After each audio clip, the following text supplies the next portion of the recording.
ஜனவரி மாதம் 27ஆம் தேதி செவ்வாய்க்கிழமை இந்த காலையில் நீங்கள் நல்லா இருப்பீங்க. நல்லா இருப்பீங்க. ரொம்ப ரொம்ப நல்லா இருப்பீங்க. கர்த்தருடைய பிள்ளைகளே, தேவனுடைய வளமான பொற்கரங்கள் உங்கள் மேல் இருக்கிறது. ஆழமாக நம்புங்க. நீங்கள் நல்லா இருப்பீங்க. தேவன் நல்லவராக இருக்கிறார். வாய்களை திறந்து சொல்லுங்கள், என் கர்த்தர் நல்லவராக இருக்கிறார்.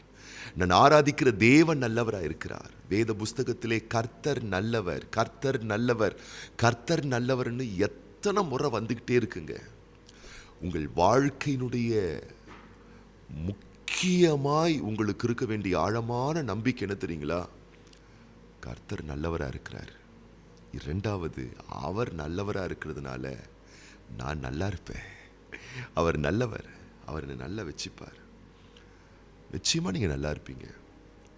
நீங்கள் உடனே யோசிக்கலாம், எப்படி நல்லா இருக்க முடியும்? நிறைய கடன் தொல்லையாக இருக்குது, ஒரே பண பிரச்சனை, ஒரு பக்கத்து வீட்டுக்காரங்க பிரச்சனை, எதிர்த்து வீட்டுக்காரங்க பிரச்சனை, வாள் போய் கத்தி வந்த மாதிரி ஒரு பிரச்சனை முடிஞ்சால் இன்னொரு பிரச்சனை வந்துடுதுங்க. உடம்புல 1008 பிரச்சனை இருக்குது. பிள்ளைங்க மூலம் சில பிரச்சனை, படிக்கிற இடத்துல சில பிரச்சனை, பயணத்தில் சில பிரச்சனை, ஒரே தலைவலியாக இருக்குது. ஏன் தான் இந்த உலகத்தில் பிறந்தோன்னு தெரியல, எங்கே போனாலும் பிரச்சனை சுற்றி சுற்றி அடிக்குது. நீங்கள் என்னடனா காலையில் எப்போ பார்த்தாலும் இந்த சைமன் பாஸ்டர் நீங்கள் நல்லா இருப்பீங்க நல்லா இருப்பீங்கன்னு சொல்கிறாரு. எங்கே நம்ம நல்லா இருக்கிறோன்ற மாதிரி சில கேள்விகள் உங்களுக்கு எழுப்பலாம். சில கேள்விகள் உங்கள் மனதிலே எழுப்பப்படலாம். நல்லா புரிஞ்சுக்கோங்க, நல்லா புரிஞ்சுக்கோங்க. ஒரு சின்ன உதாரணத்தோடு நான் உங்களுக்கு சில விஷயத்தை நான் சொல்கிறேன், கொஞ்சம் நல்லா கேளுங்க. சமீபத்தில் ஒரு குடும்பத்தார் சொன்ன ஒரு விஷயம், அவங்க வீட்டில் அவங்க எதிர்பார்க்கவே இல்லையா, ஒரு பெரிய பாம்பு அவங்க வீட்டுக்குள்ளே வந்துருச்சான். நினச்சே பார்க்கலையா, அவங்க வீட்டுக்குள்ளே போயிட்டு அது எங்கே போச்சு, வீட்டுக்குள்ளே அது எங்கே போச்சுன்னே இவங்களாலேயே கணிக்க முடியல. ஆனால் வீட்டுக்குள்ளே வந்ததை அவங்க பார்த்துருக்காங்க. இப்போ அது எங்கே போய் ஒழிஞ்சுதுன்னு தெரியல. பெரிய பயம், பதட்டம். ஐயோ, பாம்பு வீட்டுக்குள்ளே பூந்துருச்சு, எப்படி இருக்கும்? பெரிய பயம், பெரிய பதட்டம். ஆனால் அந்த வீட்டில் பாருங்கள், அந்த சகோதரி மட்டும் அந்த வீட்டில் இருந்திருக்காங்க. பிள்ளைங்கள்லாம் ஸ்கூலுக்கோ காலேஜோ போயிட்டுருக்காங்க. அவங்க வீட்டுக்காரரும் ஆஃபீஸ் போயிட்டுருக்கிறாரு. வீட்டில் பெரியவங்கன்னு சொல்கிறதுக்கு, ஆண்கள் என்று சொல்வதற்கு யாரும் மேலே அந்த பெண்மணி சகோதரி மட்டும் அந்த வீட்டில் இருக்கிறாங்க. இவங்க பயந்து பதறி அடித்து என்ன பண்ணுறது ஏது பண்ணுறதுன்னு தெரியல. ஆனால் வீட்டுக்குள்ளே பாம்பு பூந்துருச்சு. உடனே என்ன பண்ணுறாங்கன்னா, பக்கத்தில் இருக்கிறவங்களாம் சொல்கிறாங்க, இந்த ஃபயர் சர்வீஸ்க்கு தான் ஃபோன் பண்ணுங்கள், யாராச்சும் வந்து அந்த பாம்பை எடுத்து கொடுப்பாங்கன்னு சொன்ன உடனே ஃபயர் சர்வீஸ்க்கும் அதுக்கு ஃபோன் பண்ணியிருக்காங்க. ஃபோன் பண்ண உடனே பாருங்கள், கொஞ்ச நேரத்தில் அவங்க ஒரு சின்ன பையனை அனுப்புனாங்களாம். அவங்க சொல்கிறாங்க, வாலிப பையன், ரொம்ப பார்க்குறது ரொம்ப சின்ன பையனாக இருக்கான். அவன் நேராக அவன் வீட்டுக்குள்ளே வந்தானா. நேராக வீட்டுக்குள்ளே வந்தானா, வீட்டுக்குள்ளே போய் பார்த்தானா, கரெக்டாக பாருங்கள், அந்த பாம்பு எங்கே இருக்குன்னு அவன் கண்டுபிடிச்சிட்டானா. கண்டுபிடிச்சிட்டு அவங்க சொன்ன ஒரு விஷயம் ரொம்ப ஆச்சரியமாக இருந்தது. கேஷுவலாக போயிட்டு சட்டுன்னு அந்த பாம்பை கையில் பிடிச்சி எடுத்துட்டானா. இப்போது ஒரு இந்த பாருங்கள், இந்த ஒரு ஃப்ளாஸ்க் இருக்குது, இப்போ இது வந்து எனக்கு முன்னாடி இருக்குது. இப்போ நான் என்ன பண்ணுறேன், கேஷுவலாக எனக்கு தண்ணி வேணும் அப்படின்னு சொன்னால் பட்டுனை கையில் எடுத்து நான் என்ன பண்ணுறேன், ஓப்பன் பண்ணி குடிக்கிறேன். இது மாதிரி ஒரு பொருளை பிடிச்சி சட்டுன்னு தூக்குற மாதிரி அந்த குடும்பத்தார் மற்றவங்களாம் பார்த்துக்கிட்டே இருக்காங்களாம். நேராக போய் அழகாக ஒரு பதட்டமோ பயமோ ஒன்றும் இல்லை, பாம்பை அப்படி பிடிச்சி அசால்ட்டாக தூக்கி கையில் ஒரு பேக் ஏதோ வச்சுட்டு இருந்தானா, பை ஏதோ, அதில் அப்படி போட்டு முடி போட்டு எடுத்துக்கிட்டு அவன் பாட்டு போயிட்டே இருந்துட்டானா. இந்த சம்பவம்லாம் நடந்து முடிஞ்சதுக்கு அப்புறமா அந்த வீட்டில் இருந்ததான அவங்க யோசித்து பார்த்தாங்களாம், என்னடா அது, இந்த பாம்பு வந்ததுக்கு அப்புறமா நிம்மதி போயிடுச்சு, பயம் வந்துருச்சு, கலக்கம் வந்துருச்சு, உயிர் பிரச்சனை மாதிரி ஒரு போராட்டம் இருந்துச்சு. ஆனால் ஒரு சின்ன பையன் வந்தான், சாதாரணமாக பிடிச்சி எடுத்துகிட்டு போயிருக்கானே அப்படின்னு சொல்லிட்டு அவங்க யோசிக்க ஆரம்பிக்கும் போது தான் ஒரு விஷயம் புரிஞ்சுதான். நமக்கு ஒரு விஷயம் பிரச்சனையாக தெரியுது, ஆனால் இன்னொருத்தனுக்கு அது ஒரு பிரச்சனையாகவே தெரியலையே. யோசித்து பாருங்களேன்.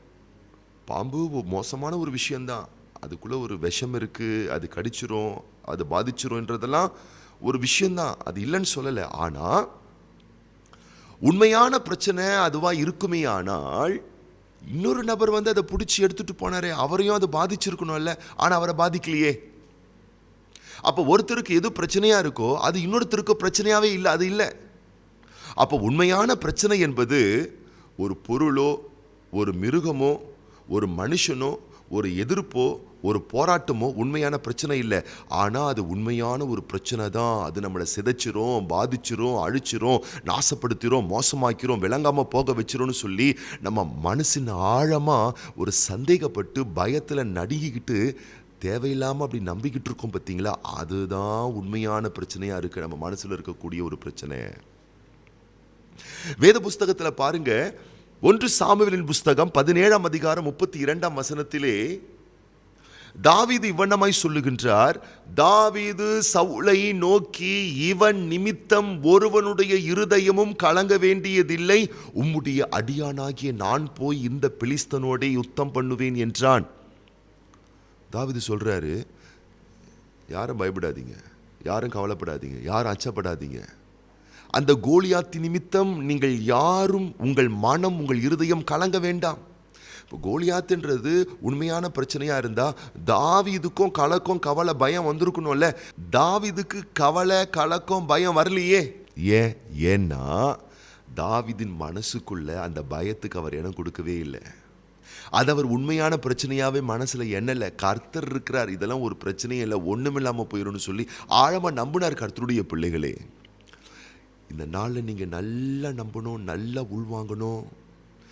எதுவுமே உண்மையான பிரச்சனையாக இருந்து உங்களை பாதிக்க போவதே கிடையாது. ஆனால் அது ஒரு உண்மையான பிரச்சனைன்னு சொல்லி நீங்கள் நம்பிக்கிட்டு இருக்கீங்க பார்த்தீங்களா, அதுதான் உங்களை ரொம்ப அதிகமாக பாதிக்குது. சவுலை எது பாதித்தது? கோலியாத் அல்ல. கோலியாத்து தான் ஒரு உண்மையான பிரச்சனைன்னு சொல்லி நம்பினதுனால சவுலையும் இஸ்ரவேல் மக்களையும் அந்த கோலியாத்தினுடைய நிகழ்வுகள் அதிகமாய் பாதித்தது. அப்போ ஒருத்தருக்கு பிரச்சனையாக இருக்கிறது இன்னொருத்தருக்கு பிரச்சனையாக இல்லை. அப்போ ஒரு உண்மையான பிரச்சனை என்று ஒன்று இருக்குமே, என்னால் அது எல்லாரையும் தானே பாதிக்கணும், எல்லாரையும் பாதிக்கிறது இல்லையே. அப்போது அது உண்மையான பிரச்சனை இல்லை. அது உண்மையான பிரச்சனை நீங்கள் நம்பிக்கிட்டு இருக்கீங்க பார்த்தீங்களா, அந்த தப்பான நம்பிக்கை தான் பெரிய பெரிய பிரச்சனையாக இருக்குது. ஆகவே இந்த நாளில் நீங்கள் ஆழமாக நம்புங்க, நீங்கள் நல்லா இருப்பீங்க, நல்லா இருப்பீங்க, நல்லா இருப்பீங்க, ரொம்ப ரொம்ப நல்லா இருப்பீங்க. கர்த்தருடைய பிள்ளைகளே, ஆழமாக உள்வாங்கி விசுவாசித்து வாயை திறந்து சொல்லுங்கள், இன்னைக்கு நான் நல்லா இருப்பேன். இந்த 27ஆம் தேதி ஜனவரி மாதம், இந்த செவ்வாய்க்கிழமை, நான், என் குடும்பம், என் பிள்ளைகள், என் நல்வாழ்வு, என் கையின் பிரயாசங்கள் நல்லா இருக்கும், நாங்கள் ஆசீர்வதிக்கப்பட்டிருப்போம். நம்புங்க. ஒருவேளை எதிர்மறையான போராட்டம் இருக்கா, நீங்கள் நல்லா இருப்பீங்க. கடன் தொல்லைகள் நிறையா இருக்கா, நீங்கள் நல்லா இருப்பீங்க. உங்கள் உடம்புல பல வகையான பலவீனங்கள் இருக்கா, இருந்தாலும் பரவாயில்ல, நீங்கள் நல்லா இருப்பீங்க. எதிர்ப்புகள் வலுத்திருக்கிறதா, நீங்கள் நல்லா இருப்பீங்க. பிரச்சனை பண்ணுறவங்க அதிகரிச்சிட்டாங்களா, நீங்கள் நல்லா இருப்பீங்க. எத்தனை போராட்டங்கள் இருந்தாலும் என் அன்பு தேவனுடைய பிள்ளையே, நீங்கள் நல்லா இருப்பீங்க. ஏன் பயப்படுறீங்க? ஆழமாக விசுவாசிங்க. எதிர்ப்புகள் உண்மையான பிரச்சனை இல்லை, ஏன்னா அது ஒன்றுமில்லாமல் போகும். தேவ பிள்ளைகளே, அபிஷேகம் பண்ணப்பட்ட நீதிமான்களே, உங்களுக்கு முன்பதாக பெரிய பர்வதங்கள் சமபூமியாகும். அது ஒன்றுமில்லாத இல்பொருளாக்கப்படும். தேவன் அப்படிப்பட்ட அற்புத ஆசீர்வாதங்களை உங்கள் வாழ்விலே நிறைவாய் தந்து உங்களை கனப்படுத்தி ஆசீர்வதிப்பார். ஆகவே உண்மையான பிரச்சனை என்பது மனிதர்களோ, சம்பவங்களோ, சூழ்நிலைகளோ அல்ல. அது உண்மையான பிரச்சனை தான் சொல்லி தப்பாக நீங்கள் நம்பிக்கிட்டு இருக்கீங்க பார்த்தீங்களா, அந்த நம்பிக்கை தான். ஆகவே எதன் நிமித்தமும் யாரை குறித்தும் இந்த நாளிலே உங்கள் இருதயம் கலங்காதிருப்பதாக. தேவனிடத்தில் விசுவாசமாக இருங்கள், நம்பிக்கையோடு முன்னோக்கி செல்லுங்கள். நம்பிக்கையோடு இன்றைக்கு உங்கள் காரிய கடமைகளை நிறைவேற்றுங்கள். இந்த நாள் இரவு உங்கள் தூக்கம் நிம்மதியாக இருக்கும். நிம்மதியான தூக்கம் உங்களுக்கு உண்டாகும். நிம்மதியான ஆசீர்வாதங்களை பெறுவீர்கள். கர்த்தருடைய நாமத்தினாலே இந்த காலையிலே நான் உங்களை வாழ்த்துகின்றேன், ஆசீர்வதிக்கின்றேன். உங்கள் நல்வாழ்வு இந்த நாளிலே சிறக்கும்படி நான் ஜெபம் பண்றேன். விசேஷமாக இன்னைக்கு பிறந்த நாட்கள் காணக்கூடிய, திருமண ஆண்டுகள் காண்கின்ற பிள்ளைகளுக்காக நம்ம ஜெபம் பண்ண போகிறோம்.